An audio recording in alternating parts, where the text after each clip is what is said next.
Hey, everybody, and welcome to Learning from Smart People. We are going international again today, and we're going to a new, I don't know if Australia is, I think it's a continent, whatever it is. We're going to Australia today. And my guest is Victoria Vanstone.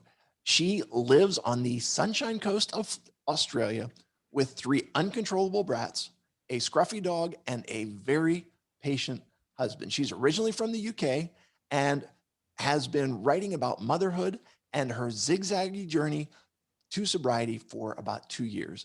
She is now an advocate for alcohol-free living and joins me on the show. Victoria, welcome. Hi, nice to be here.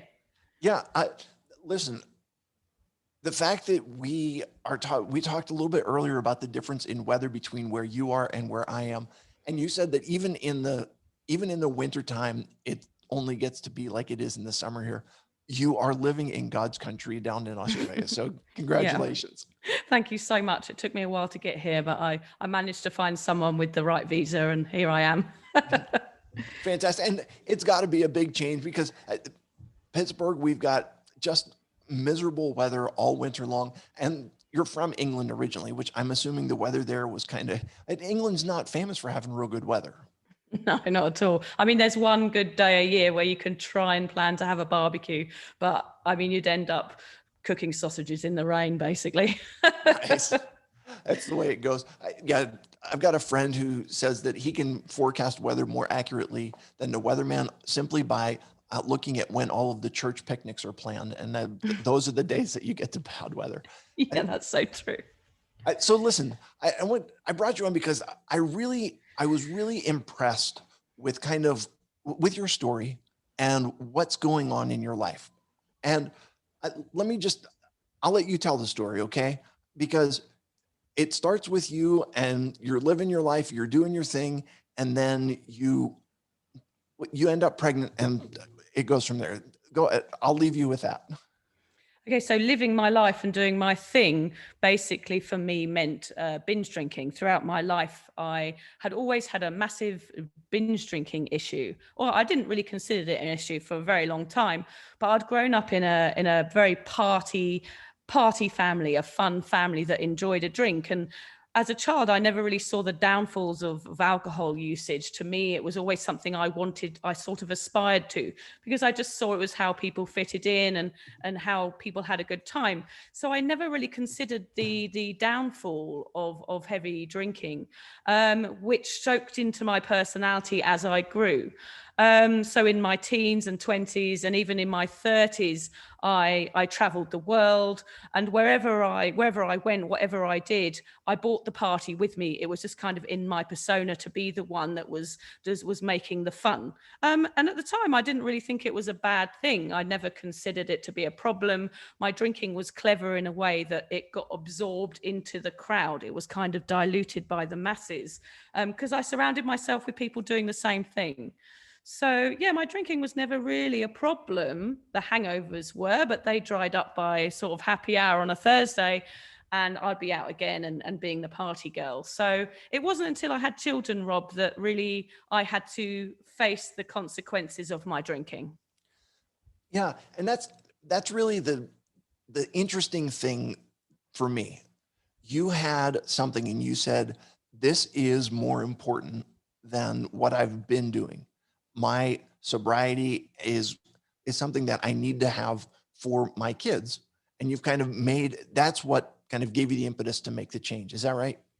Well, I would love to tell you that I had that thought and everything suddenly changed, but it took me a very, very long time to look in the mirror and go, "You have a drinking problem," because that sort of drinking. There's a place between the pub and an AA meeting where I think a lot of people fall through the cracks, because they think their drinking isn't extreme enough to perhaps warrant some sort of intervention.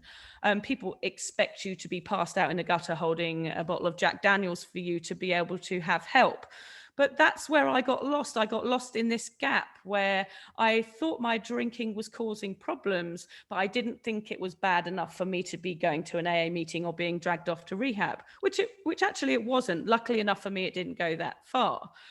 During my first pregnancy, obviously I stopped drinking the day I found out I was pregnant, and I had a lovely window of sobriety where I realized, wow, I can function as a normal human being. I can socialize, I can go out and have fun still and not have a hangover the next day. And I definitely saw a different person, but it wasn't enough to stop me.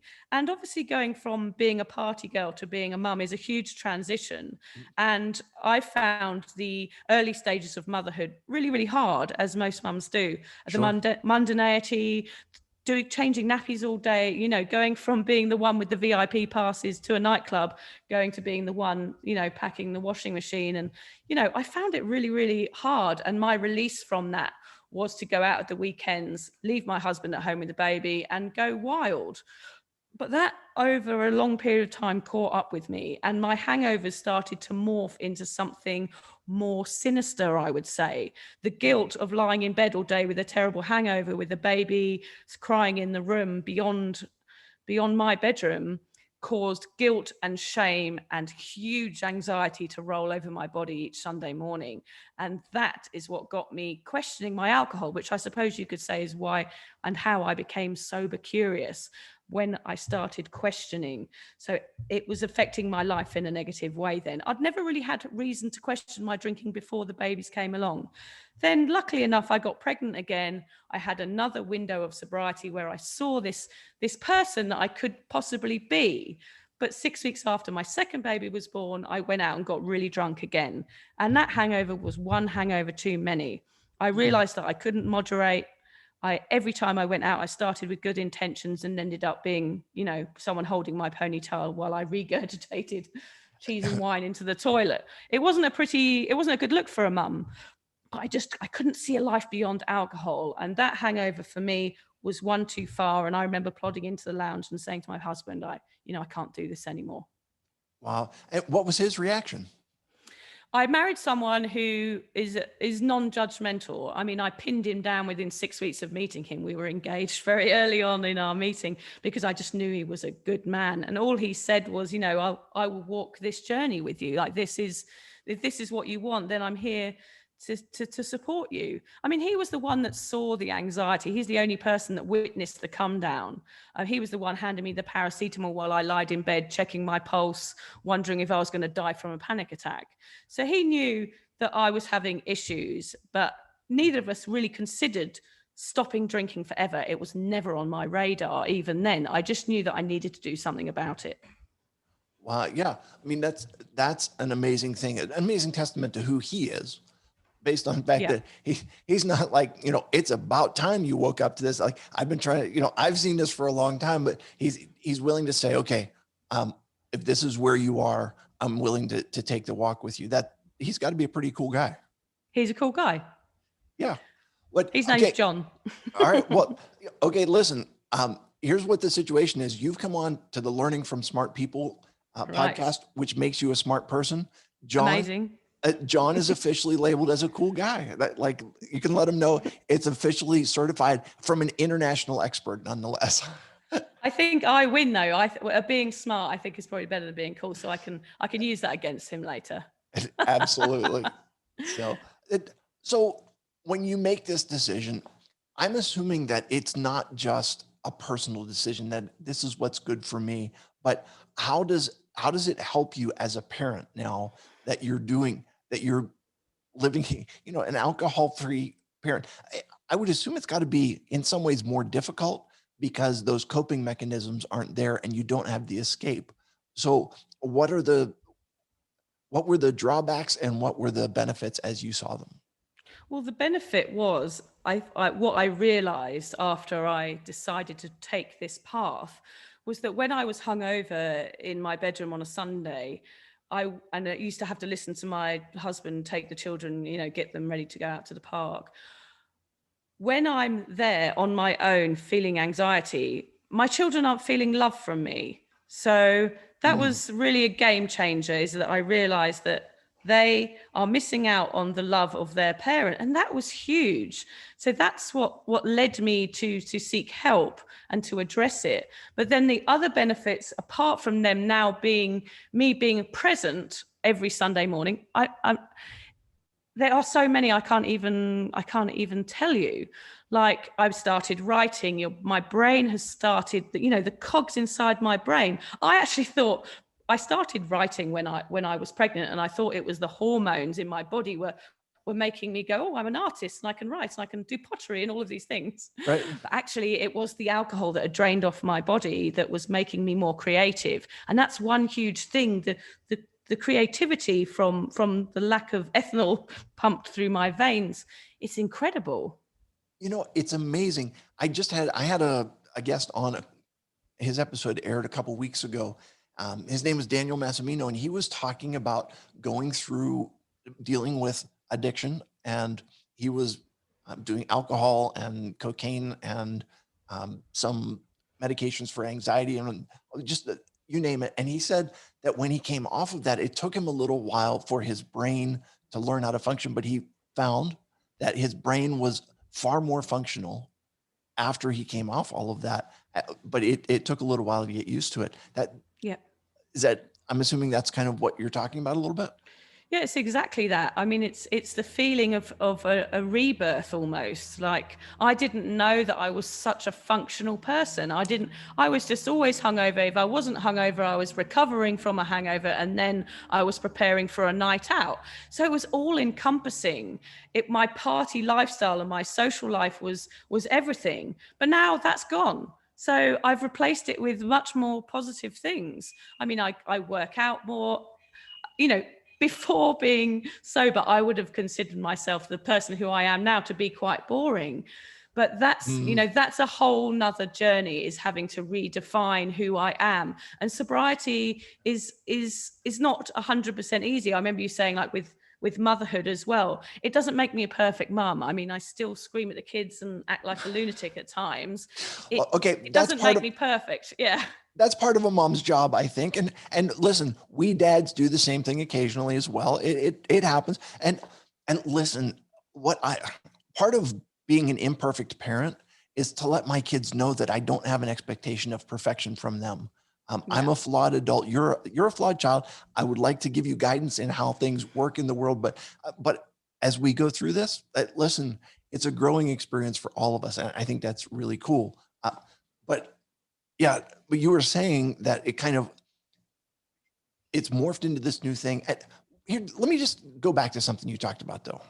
Yeah. You talked about the guilt and shame that you were feeling while you're recuperating from your hangover, and your husband is taking the kids out to the park, or is preparing to do that. Can you talk a little bit about it? Those are two of the words that I hear a lot when it comes to alcohol and when it comes to addiction. Can you talk about that a little bit? Well, I think I had experienced some anxiety as a sort of in my early 20s.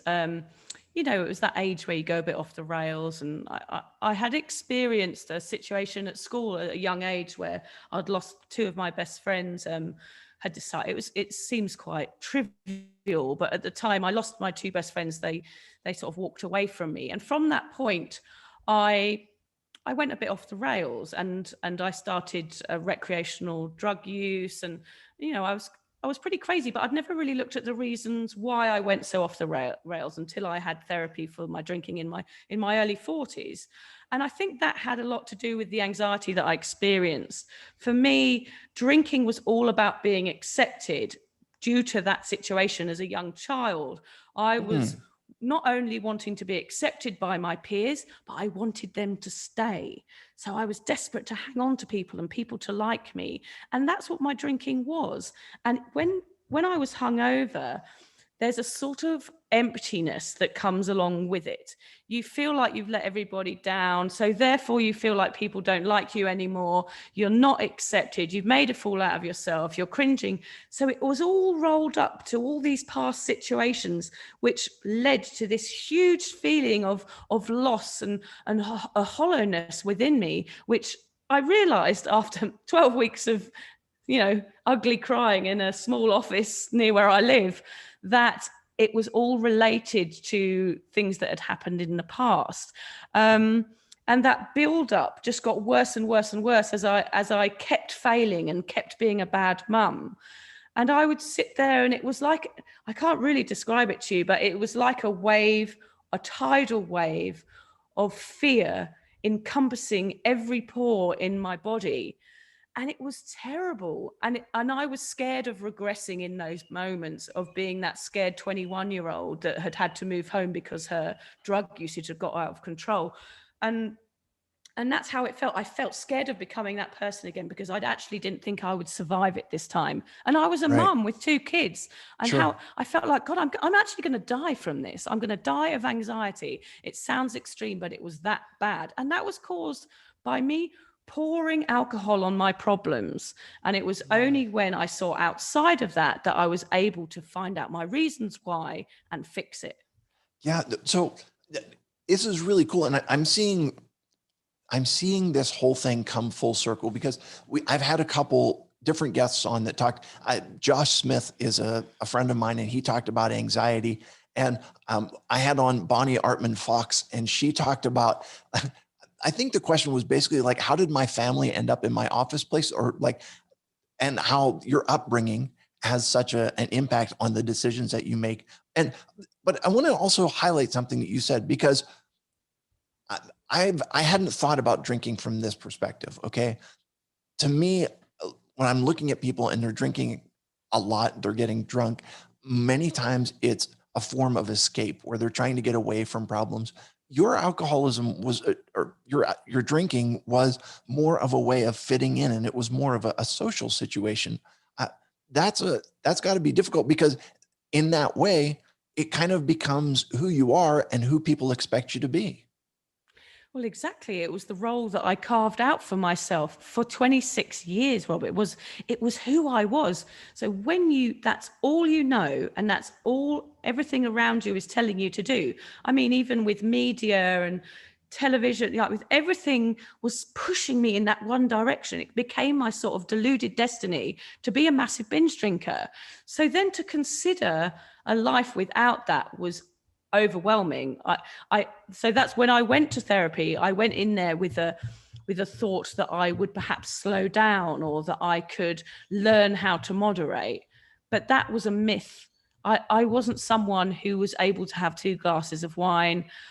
As they say, 1 wasn't enough and 2 was always too many, because when I'd had the second one, the third one was inevitable. So that's when it led. So I couldn't have 1, because 1 led to 2, 2 led to 3, and then it led to me, doing some dodgy dance moves and falling over a taxi rank.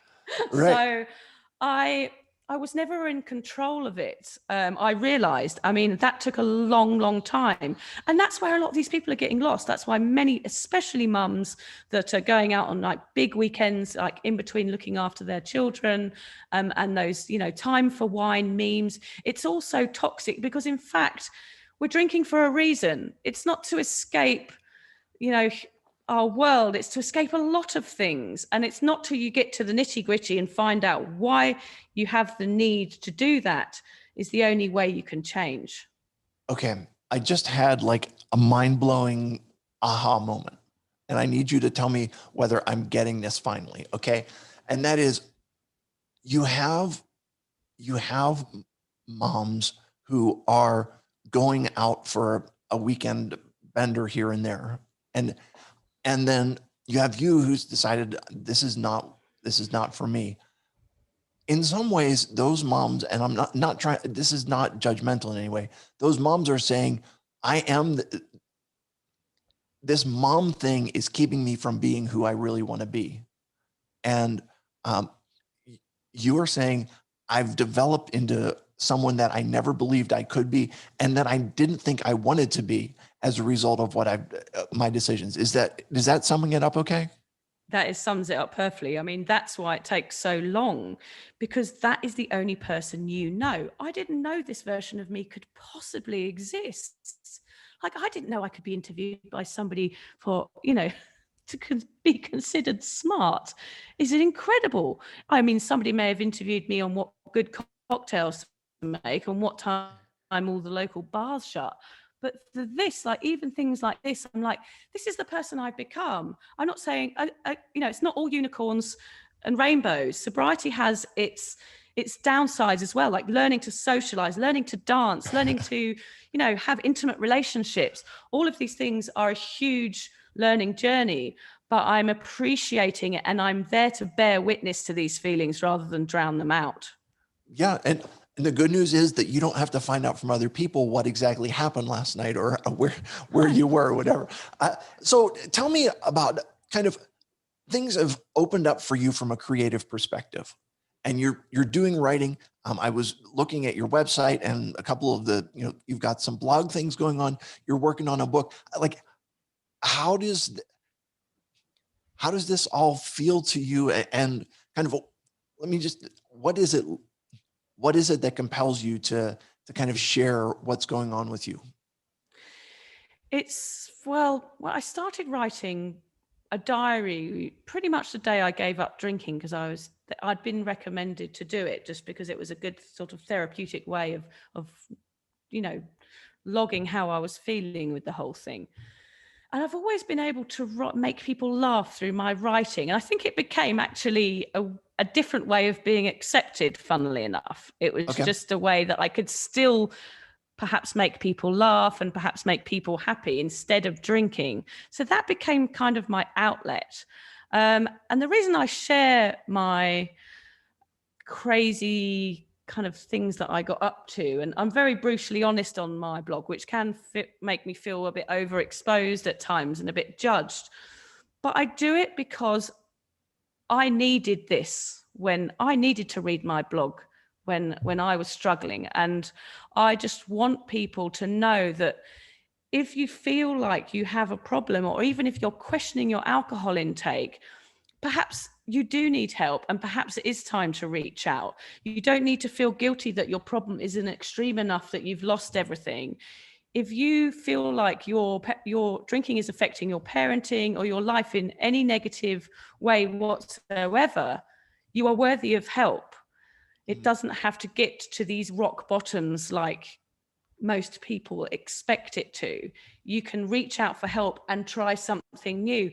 And you can redefine fun. Fun doesn't have to be on a dance floor, passed out. It can be something else. And it's an interesting journey. The benefits far outweigh. I mean, that moment of drinking for me now, if I really think about it, it was those 2 glasses of wine, that kind of peak where I felt really amazing. And then it was downhill. There was Right. nothing but a downhill slope that led into a blackout and to me feeling awful.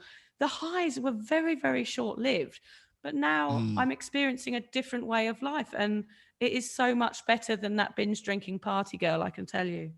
Yeah. It's interesting that you say that. And um, I'm just hearing it kind of from the perspective of, as a party girl, you said this, you would look at what you're doing today and be like, that would be the worst possible thing for me. And yet now that you're there, you're saying, this is where I want to be. This is the thing that is, that I didn't realize that I actually did want. Uh, so interesting. And I want to reiterate something else that you said.